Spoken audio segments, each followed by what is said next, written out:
खुलुमबाय बेयो बड'लेण्ड इंखं टेलिभिजन दिनै 10 नभेम्बर 2022 बृहस्पतिबार खालि सानसेनि बरादखौ नोंथांमोननि खाथियाव लाबोदों आं सदानन्द दैमारिया।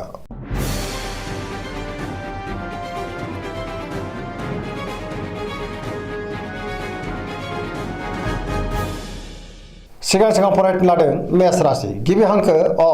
ल दिनैनि साना जोबोर मोजां जेरावबो जाफुंसारगोन सुथुरखौ दिनै गोरलैयैनो फेजेननो हागोन बयजोंबो अनजासोगारगोन मावनो हानाय खामानिखौ थि समावनो आरो गोरलैयैनो मावफुंनोबो हागोन गोसोआ दिनै जोबोर खुसि जागोन देहाया मोजाङै थागोन बहानिफ्रायबा मोजां खौरां फैनोबो हागौ रांखावरियाव दिनै जोबोर मोजां बेफार फालांगियावबो जोबोर मोजां आयाबो बांनो हागौ गुबुनजों मोजां सोमोन्दो लाखिनो रोंगोन सोरबा लोगोनिफ्राय मोजां खौरां फैनोबो हागौ गुबुननिफ्राय थोजासे हेफाजाबबो मोनगोन न'खराव दिनै बिसि फिसायनि गेजेराव अनलायनाय फैगोन बिदा फंबायजों मोजां सोमोन्दो थागोन बिमा बिफानि अननाय आरोफोरखौबो मोननो हागौ गुबुननि गोसोखौ दिनै गोरलैयैनो बोनो हागोन गोसोनि बोलोआबो बांगोन लाइमोनफोरा जोबोर रमान्टिक जागोन आरो गावबा गावनि गोसोनि साननायखौ फोरमायलायनोबो हागोन पजिटिभ एनार्जिनि गोहोमबो गोग्लैगोन। वृष राशि गिबि हांखो इ उ ब दिनैनि साना जोबोर मोजां गोदान मिजिं आरो गोदान बोलो फैगोन गोसोखौ दिनै जोबोर गोजोननाय मोनगोन गोबां मोजां खाबुबो मोननो हागौ गोसोनि साननायफ्रा मोगथाङाव जाफुंनोबो हागौ गोसोनि बोलोआ बांगोन गावनि गोसोनि साननायखौ गुबुननो फोरमायनोबो हागोन मावनो हानाय खामानिखौ थि समावनो मावफुंनो हागोन आरो सिगांनि बबेबा आद्रा खामानिखौबो दिनै मावफुंनो हागोन रांखावरियाव जोबोर मोजां बेफार फालांगियावबो दिनै जोबोर मोजां मुलाम्फा मोननो हागोन आयाबो बांनो हागौ गुबुनजों मोजां सोमोन्दो लाखिनोबो रोंगोन समाजाव मान बांगोन न'खराव बिसि फिसायनि गेजेराव अननानै फैगोन देहाया मोजाङै थागोन अब्लाबो नाथाय जानाय लोंनायाव सांग्रां जानांगोन जायखि खामानि मावा माने मोनफ्रोमबो खामानिखौनो दिनै गोरलैयैनो मावफुंलांनो हागोन सोरबा लोगोनिफ्राय मोजां खौरां मोननानै गोसोखौ दिनै जोबोर गोजोननायबो मोननो हागौ पजिटिभ एनार्जिनि गोहोमबो गोग्लैगोन।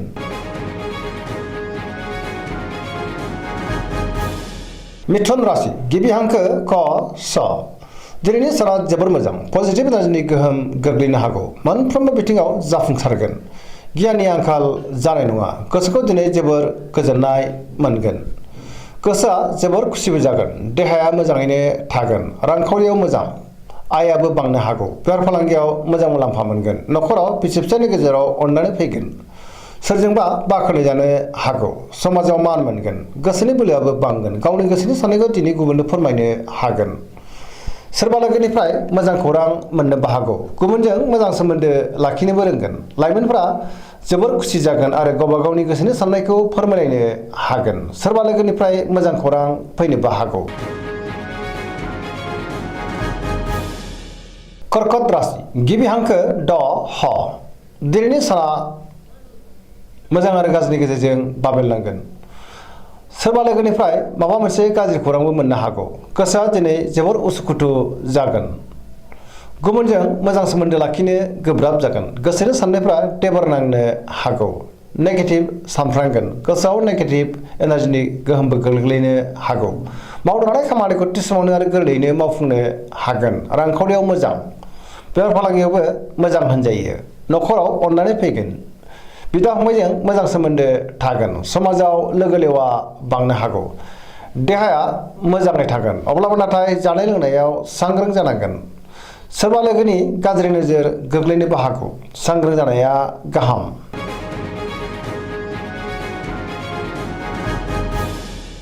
सिंह राशि गिबि हांखो म ट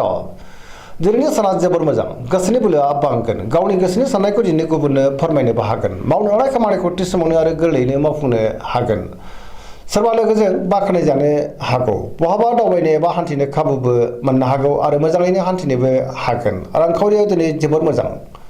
मोननो गोनांखौ मोननोबो हागोन बेफार फालांगियाव दिनै जोबोर मोजां मुलाम्फा मोनगोन सोरजोंबा बाख्नाय जानो हागौ न'खराव अननानै फैगोन बिदा फंबायनिफ्राय थोजासे हेफाजाबबो मोननो हागौ जायखि खामानि मावा मानो मोनफ्रोमबो खामानिखौनो दिनै गोरलैयैनो मावफुंनो हागोन देहाया मोजाङै थागोन बयजोंबो गोरोबनो रोंगोन गुबुननि थाखाय गोबां मोजां खामानि मावनानै होनोबो हागोन गोसोआ दिनै जोबोर खुसि जागोन। कन्या राशि गिबि हांखो प ट दिनैनि साना जोबोर मोजां गुबुननिफ्राय थोजासे हेफाजाब मोननो हागौ गोसोआव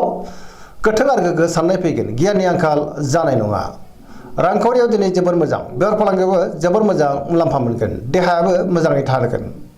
अब्लाबो नाथाय जानाय लोंनायाव सांग्रां जानांगोन न'खराव दिनै अननानै फैगोन गोबां खामानियाव मुखुब थागोन सोरजोंबा बाख्नाय जानोबो हागौ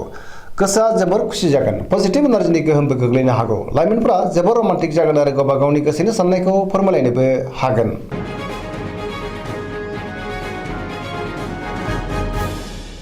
तुला राशि गिबि हांखो र ट दिनैनि साना जोबोर मोजां गोसोनि बोलोआ बांगोन गावनि गोसोनि साननायखौ दिनै गुबुननो फोरमायनोबो हागोन मावनो हानाय खामानिखौ थि समावनो आरो गोरलैयैनो मावफुंनो हागोन देहाया मोजाङै थागोन अब्लाबो नाथाय जानाय लोंनायाव सांग्रां जानांगोन बहानिफ्रायबा मोजां खौरां फैनोबो हागौ रांखावरियाव दिनै जोबोर मोजां बेफार फालांगियावबो जोबोर मोजां मुलाम्फा मोनगोन गुबुनजों मोजां सोमोन्दो लाखिनोबो रोंगोन समाजाव मान मोनगोन गुबुननि थाखाय गोबां मोजां खामानि मावनानै होनोबो हागोन सोरबा लोगोनिफ्राय थोजासे हेफाजाबखौ मोननो हागौ गोदान खामानियाव आखाइ होजेननो हागोन आरो गोदान थांखि लानो रोंगोन सेंग्रा सिख्लाफ्रा जोबोर रमान्टिक जागोन आरो गावबा गावनि गोसोनि साननायखौ फोरमायलायनोबो हागोन पजिटिभ एनार्जिनि गोहोमबो गोग्लैनो हागौ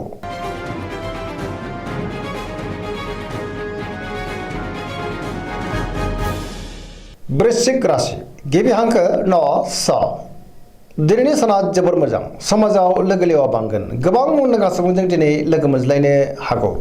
पजिटिभ एनार्जिनि गोहोमबो गोग्लैगोन बहाबा हान्थिनो एबा दावबायनो खाबुबो मोननो हागौ समाजाव दिनै बयजोंबो अनसायजागोन सोरबा गोजाम लोगोजों बहाबा लोगो मोननानै गोसोखौ दिनै जोबोर गोजोननायबो मोनगोन बहाबा दावबायनो एबा हान्थिनो खाबु मोननो हागौ आरो मोजाङैनो हान्थिनोबो हागोन गोसोआव गोग्गो आरो गोथों साननाय फैगोन मावनो हानाय खामानिखौ थि समावनो आरो गोरलैयैनो मावफुंनोबो हागोन गुबुननिफ्राय थोजासे हेफाजाब मोनगोन गोसोनि साननायफ्रा जाफुंनो हागौ गोसोआव बोलो बांगोन समाजाव दिनै मान मोनगोन न'खराव अननानै फैगोन रांखावरियाव जोबोर मोजां अब्लाबो नाथाय खरसायाबो बांनो हागौ बेफार फालांगियाव दिनै जोबोर मोजां मुलाम्फा मोनगोन बहाबा थाङोब्ला जोबोर मोजां गुबुननिफ्राय थोजासे हेफाजाबबो मोननो हागौ फरायसाफ्रा दिनै फरायनायाव गोसो दुंखांगोन आरो मोजां फिथाइ मोननोबो हागोन लाइमोनफ्रा जोबोर रमान्टिक जागोन आरो गावबा गावनि गोसोनि साननायखौ फोरमायलायनोबो हागोन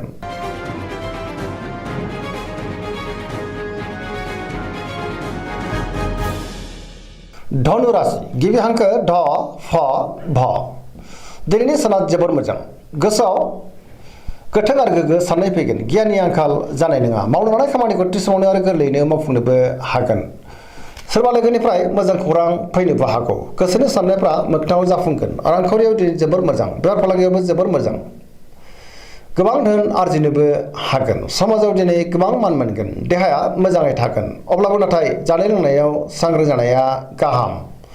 न'खराव दिनै अननानै फैगोन बिदा फंबायनिफ्राय थोजासे हेफाजाबबो मोननो हागौ बहानिफ्रायबा मोजां खौरां फैनोबो हागौ सेंग्रा सिख्लाफ्रा जोबोर खुसि जागोन आरो गावबा गावनि गोसोनि साननायखौ फोरमायलायनोबो हागोन पजिटिभ एनार्जिनि गोहोमबो गोग्लैगोन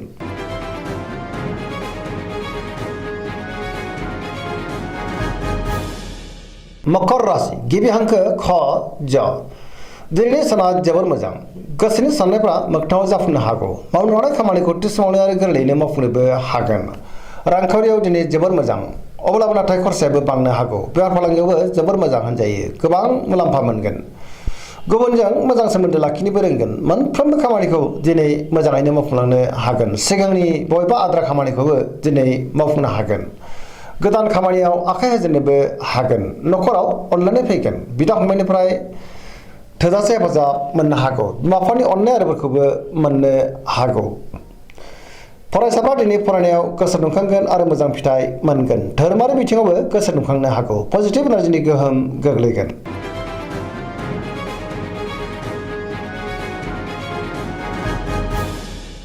कुम्भ राशि गिबि हांखो ग स दिनैनि साना जोबोर मोजां गोसोखौ दिनै जोबोर गोजोननाय मोनगोन मावनो हानाय खामानिखौ थि समावनो आरो गोरलैयैनो मावफुंनो हागोन बहानिफ्रायबा मोजां खौरां फैनोबो हागौ समाजाव दिनै बयजोंबो मान होजागोन गोबां मुंदांखा सुबुंजों लोगो मोनज्लायनोबो हागौ रांखावरियाव जोबोर मोजां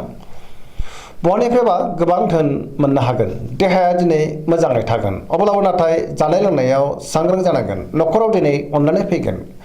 गुबुननिफ्राय मोजां खौरां मोननो हागौ आरो बिसोरनि हेफाजाबखौबो मोनगोन बिमा बिफानि अननाय आरिफोरखौबो दिनै मोननोबो हागौ बहाबा थाङोब्ला दिनै जोबोर मोजां आरो मोजाङैनो हान्थिनोबो हागोन पजिटिभ एनार्जिनि गोहोमबो गोग्लैगोन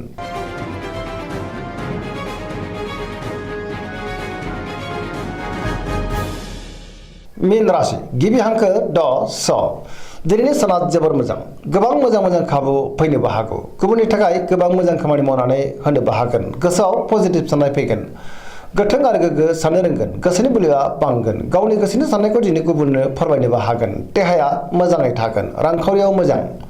बेफार फालांगियावबो मोजां होनजायो सोरजोंबा बाख्नाय जानो हागौ सेंग्रा सिख्लाफ्रा दिनै जोबोर रमान्टिक जागोन आरो गावबा गावनि गोसोनि साननायखौ फोरमायलायनोबो हागोन दिनैनि राशि फरायथिना एसेनोसै जोबनायाव बेखौनो खावलायो जाहाथे नोंथांमोना सानफ्रामबो जोंनि बे बड'लेण्ड इंखं टेलिभिजनखौ नायबाय थायो आरो साबस्क्राइब खालामो लोगोसे लाइक खालामो आरो शेयार खालामो एसेनोसै गोजोन्थों।